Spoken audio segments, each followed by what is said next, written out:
വഖഫ് ബില്ലിനെ അനുകൂലിക്കണമെന്ന് കേരളത്തിലെ എംപിമാരോട് വീണ്ടും ആഹ്വാനവുമായി കത്തോലിക്ക സഭ. ബില്ലിനെ പിന്തുണച്ചില്ലെങ്കിൽ എംപിമാരുടെ മതമൗലിക നിലപാട് ചരിത്രപരമായിരിക്കുമെന്ന് സഭാ മുഖപത്രം ദീപിക ചൂണ്ടിക്കാട്ടുന്നു.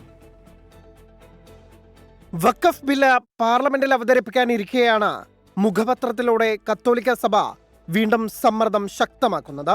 വഖഫ് ബില്ലിനെ പിന്തുണയ്ക്കണമെന്നാവശ്യപ്പെടുന്ന മുഖപ്രസംഗം വഖഫ് ചെരുപ്പിനൊപ്പിച്ച് മതേതരത്വ ജനാധിപത്യ മൂല്യങ്ങളെ വെട്ടിയൊതുക്കരുതെന്നും ആവശ്യപ്പെടുന്നു. ചില സമുദായങ്ങളുടെ വോട്ട് പരമ്പരാഗതമായി തങ്ങൾക്കുള്ളതാണെന്ന് കോൺഗ്രസും CPM-ഉം കരുതുന്നുണ്ടാകും. ചിലരെ പരിഗണിച്ചില്ലെങ്കിൽ അവരുടെ വോട്ട് കൈവിട്ടു പോകുമെന്ന പേടിയുമുണ്ടാകും.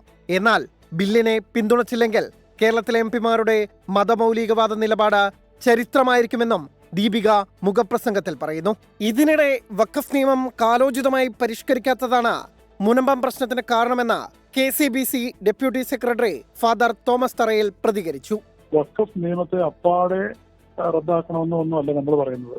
കാരണം വഖഫ് നിയമം എന്ന് പറയുന്നത് മുസ്ലിം സമൂഹത്തിന്റെ വ്യക്തി നിയമമുണ്ട്. അതിനകത്ത് അവരുടെ വിശ്വാസപരമായ കാര്യങ്ങളുണ്ട്. അതിനൊന്നും നമ്മൾ സ്പർശിക്കുന്നില്ല.